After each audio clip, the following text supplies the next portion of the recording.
Well, howdy there, Internet people. It's Belle again. So today, we're going to talk about Stephanie Grisham, Trump, and basements. Stephanie Grisham was a close aide of Trump during his administration. She recently spoke at the DNC. She said she wasn't just a supporter, but a true believer. She said the Trump family became her family and talked about how they spent holidays with them. She said because she was so close, she, quote, saw him when the cameras were off, behind closed doors. Trump mocks his supporters.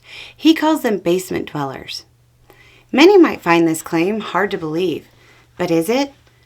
Over and over again, we have heard reports of what Trump said in private about his most losers and suckers. Loyal supporters. Is it really that hard to believe that he would mock his supporters? He often does it in public. Think of his attacks on AOC. He implied she didn't have a college degree and wasn't smart. He referred to her as a, quote, young bartender. One of the best voting blocks is whites without college degrees. Remember, he loves the, quote, poorly educated. As AOC pointed out at the convention, there is nothing wrong with being a bartender. The only way it would be used as an insult is if you look down on the working class as a whole. He constantly trashes veterans in public. He just said something so out of line about the Medal of Honor, the VFW issued a statement saying, when a candidate to serve as our military's commander-in-chief so brazenly dismisses the valor and reverence symbolized by the Medal of Honor and those who have earned it, I must question whether they would discharge their responsibilities to our men and women in uniform with the seriousness and discernment necessary for such a powerful position. He was given a softball question to clean up his statements recently, and you could tell he was trying to clarify. But honestly, he kind of just repeated his original statement in a more rambling way.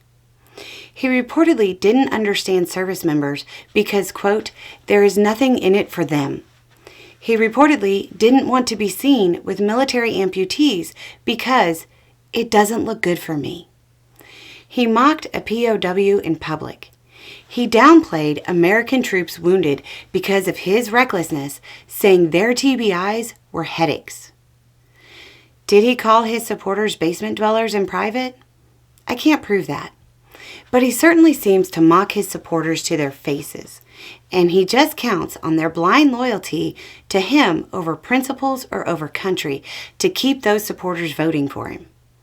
Is it really that much of a stretch of the imagination that the establishment billionaire who constantly kicked down at basically everyone is just using his supporters and secretly believes them to be lesser? Anyway, it's just a thought. Y'all have a good day.